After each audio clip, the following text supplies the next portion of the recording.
Bonjour, bonsoir à tous et à toutes, j'espère que vous allez bien. Aujourd'hui, on va parler d'enjeux qui sont directement liés à la cage thoracique et à la respiration. Je vous donne des conseils, je vous montre des exercices.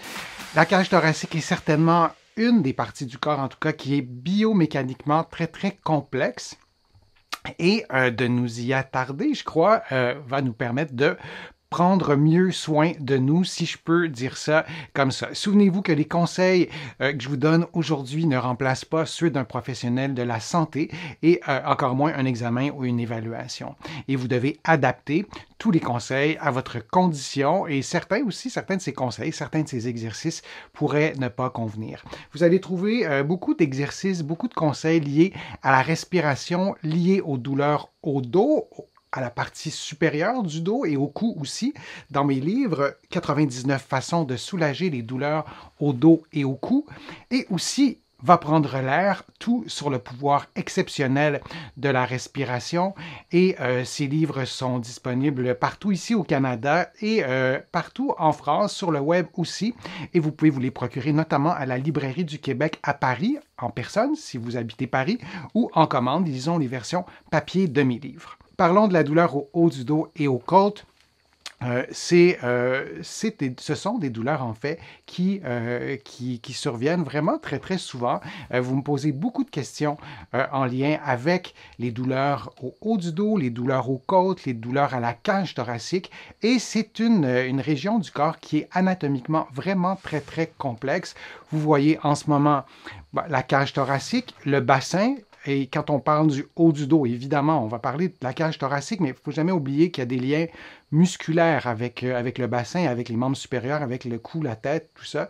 Mais concentrons-nous sur la cage thoracique. Donc, on a 12 côtes qu'on voit un petit peu mieux sur cette diapo-là. Et pardonnez-moi, il y aura des illustrations aujourd'hui qui sont en anglais. Pour des raisons de droit d'auteur, j'ai pas accès à des illustrations en français, donc pardonnez-moi pour ça. Mais on voit très bien sur cette illustration-là les 12 côtes. On n'entrera pas dans tous les détails anatomiques, mais c'est intéressant de voir ces particularités-là, peut-être de les palper aussi sur vous. Pour ce qui est de la cage thoracique, c'est assez facile à palper. Et vous allez donc voir ces côtes, mais vous allez voir aussi le sternum au centre. On va faire des exercices. Tout à l'heure, on va utiliser le sternum. Donc, il est là en mauve sur mon écran, à moi en tout cas, et en bleu. On a l'apophyse xiphoïde qui est juste en dessous, le petit bout en rose. Et il y a des muscles qui s'attachent sur toute cette ossature-là.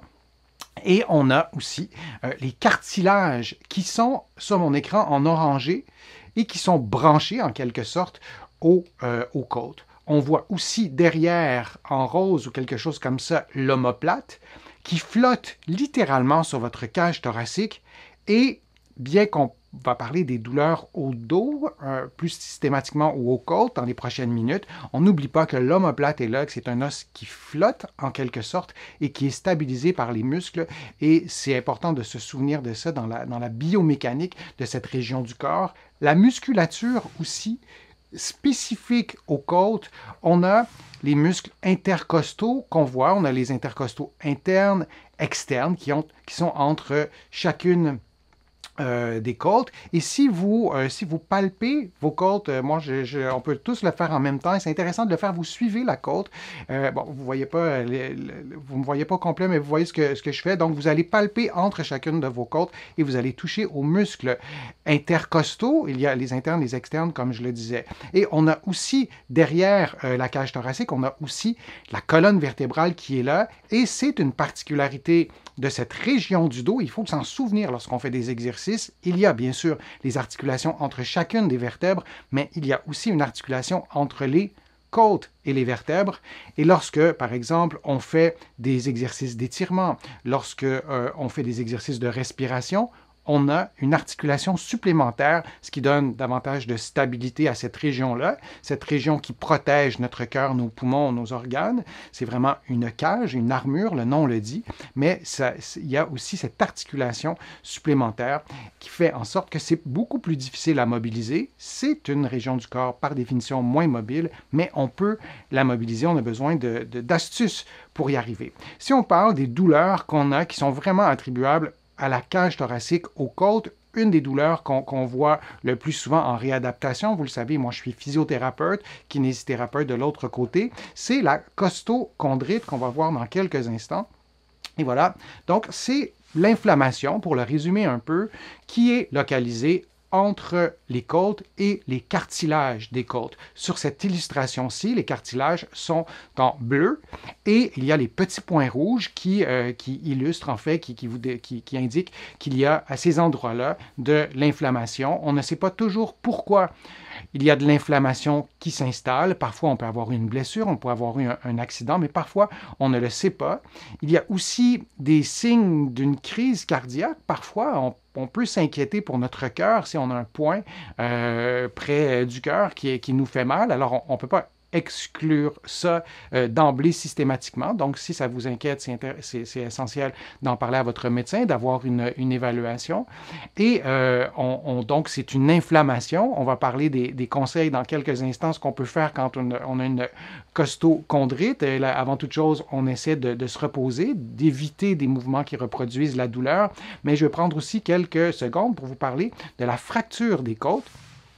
Et on s'imagine ce que c'est une fracture, on le voit. La particularité, c'est que c'est impossible ou à peu près impossible d'immobiliser les côtes. En fait, on ne le fait jamais. Donc, on laisse le temps faire les choses, de laisser votre ossature guérir. Et elle apparaît, cette fracture, par une chute. On peut tomber, même si on tombe à hauteur d'homme, sans tomber d'un troisième étage.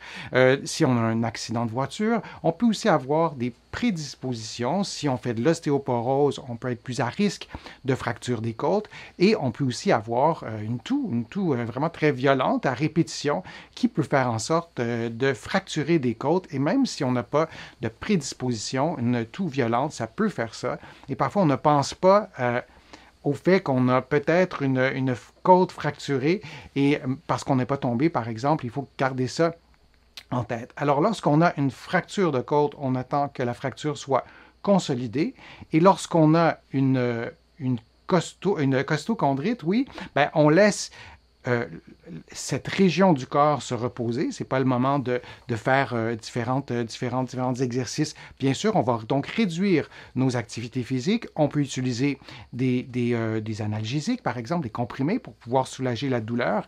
Et on attend. Et parfois, ça peut prendre quand même un petit bout de temps. Ça peut prendre plusieurs semaines. Dans le cas d'une fracture, ça peut prendre plusieurs mois. Et dans le contexte d'une fracture aussi, on veut s'assurer que les poumons sont en bonne santé. Et parfois, la fracture de la côte, là, ce que vous voyez, ce sont des fractures sans déplacement. Mais s'il y a un déplacement d'une côte, ben, on peut avoir aussi une blessure, soit au poumon, ou soit dans des structures, dans des tissus mous qui rendent hermétique l'espace respiratoire, pour le dire comme ça, et ayant une blessure à ces tissus-là, il peut faire en sorte qu'il y a une fuite d'air, pour le résumer un peu, et on peut avoir un pneumothorax. Alors, un pneumothorax, c'est ce que vous voyez en ce moment sur le poumon de gauche. Alors, le poumon est littéralement dégonflé. Alors, c'est une urgence médicale. On doit consulter. On a en général de la difficulté à respirer, mais si on pense qu'on a une fracture de côte et qu'on a des difficultés respiratoires, et c'est important de consulter, bien sûr, mais on parle parfois du pneumothorax, c'est intéressant de le voir, c'est vraiment le poumon qui se dégonfle, c'est aussi simple que ça.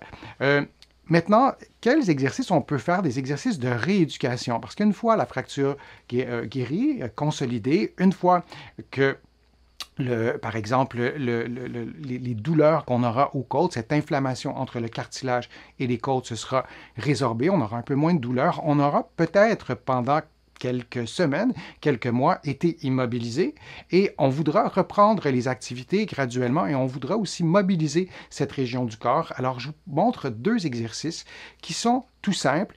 Lorsqu'on a des douleurs, on trouve ça parfois un peu moins simple et on doit vraiment être attentive à ce qu'on ressent pour pouvoir bien faire les exercices et mobiliser ces endroits qui ne sont pas si faciles que ça à mobiliser. Les exercices que je vous montre en ce moment, vous pourriez les faire si vous êtes en position assise, vous pourriez vous coucher sur le dos. Ce que je fais en ce moment, je fais une inspiration comme vous le voyez bien en ce moment, en mobilisant les côtes. Alors, lorsque vous inspirez, vous allez laissez vos côtes, votre cage thoracique prendre de l'expansion pour mobiliser la cage thoracique à l'inspiration. On utilise donc la respiration pour faire une mobilisation. Ce n'est pas dans un souci d'oxygénation et de ventilation, c'est vraiment pour pouvoir mobiliser la cage thoracique. C'est la façon la plus simple de le faire. Donc, vous inspirez au maximum et vous laissez l'air sortir librement en premier. La deuxième étape de l'exercice, vous faites la même chose. Quand on regarde, ça se ressemble pas mal, mais vous allez souffler, vous allez expirer plus profondément, mais tout ça en douceur. Il n'y a aucun exercice qui ne doit reproduire ni augmenter la douleur. Si c'est le cas, vous ne le faites pas, l'exercice. Mais donc, première étape, vous allez inspirer profondément et en favorisant l'expansion thoracique et vous allez expirer en utilisant probablement les abdominaux pour mobiliser votre cage thoracique. Vous pourriez aussi le faire en insistant sur un côté. On se dit c'est un peu curieux, respirer d'un côté, mais ça se fait très bien. Vous tentez de laisser la cage thoracique prendre de l'expansion d'un côté. Vous pouvez vous aider avec votre main et ensuite vous faites l'autre côté.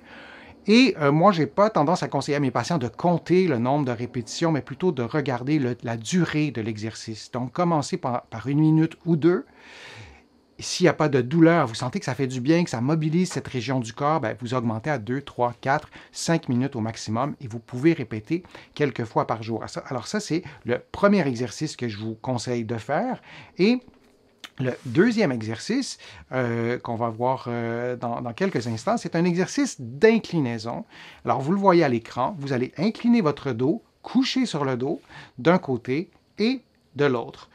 Je fais l'exercice sur un tapis de yoga, quelque chose comme ça. Moi, je vous conseille de faire l'exercice sur un plancher de parquet, sur un plancher où il n'y a pas d'adhérence. C'est beaucoup plus facile. Et donc, vous faites une inclinaison vers la droite et vous faites une inclinaison vers la gauche.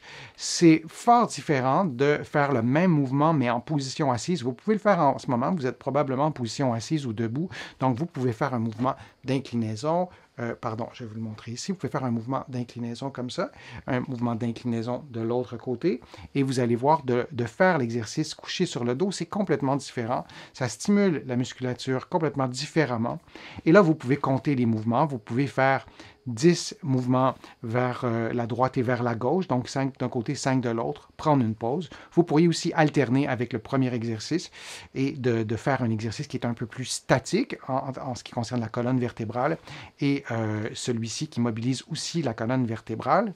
L'exercice que vous venez de voir, vous pourriez aussi ajouter une expiration à la fin de l'inclinaison. Donc, si on reprend l'exercice en inclinaison, donc là, j'incline et j'expirerai profondément en restant dans l'amplitude maximale d'inclinaison. Alors, c'est un exercice que vous pouvez faire pour pouvoir mobiliser, pour pouvoir stimuler aussi les muscles de la respiration, les muscles de la cage thoracique. Ces muscles sont évidemment étroitement liés et vous y allez progressivement. Et ça sera nécessaire aussi de faire toute une rééducation. Vous allez trouver plusieurs vidéos sur ma chaîne qui vous donnent des exercices en temps réel. Donc, on les fait ensemble pour rééduquer les épaules, pour rééduquer la colonne vertébrale, mais lorsqu'on a eu une blessure, par exemple, à une côte, lorsqu'on a eu une costochondrite et que la douleur elle est partie, on a besoin de rééducation et ce sont 2 excellents exercices pour commencer votre rééducation. J'espère que les informations que je vous ai données aujourd'hui, les conseils, les exercices que je vous ai donnés, j'espère que tout ça vous sera utile. Je vous remercie vraiment de votre attention, de vos nombreuses questions. Je voulais aussi vous remercier de vos contributions et vous pouvez le faire maintenant. C'est simple, sur YouTube, il y a un petit cœur, c'est écrit « Merci ». Si vous cliquez sur ce petit cœur-là, vous allez pouvoir faire une contribution et sans vos contributions. Et je le sais que je vous le dis régulièrement, mais c'est important pour moi de vous le dire parce que sans les contributions, il n'y aurait pas, ma chaîne YouTube n'existerait pas en tout cas de cette façon-là. Il y a plus de 700 vidéos sur ma chaîne et tout ça a un certain coût d'abonnement, tout ça. Donc, merci. Et l'objectif de ma chaîne, c'est de vous offrir des contenus gratuits à tout le monde, mais ces contributions-là me permettent d'équilibrer tout ça, le budget, et de pouvoir aussi offrir des contenus gratuits, comme je vous le dis, à tout le monde. vous pouvez visiter mon site web, le www.denisfortier.ca. Vous allez pouvoir vous abonner gratuitement à mon infolettre en visitant donc le www.denisfortier.ca. Vous allez trouver aussi beaucoup d'informations dans mes livres que vous pouvez trouver partout en librairie et sur le web aussi au Canada, mais aussi de l'autre côté de l'Atlantique. Vous le savez, mes livres sont disponibles notamment à la Librairie du Québec à Paris. Sur leur site web aussi, vous pouvez les commander. Vous allez les trouver aussi sur différents sites web. Donc, merci beaucoup de votre présence, de vos interactions aussi sur les réseaux sociaux. C'est toujours un grand plaisir de vous lire et on se revoit pour un prochain direct, pour une prochaine vidéo. À bientôt.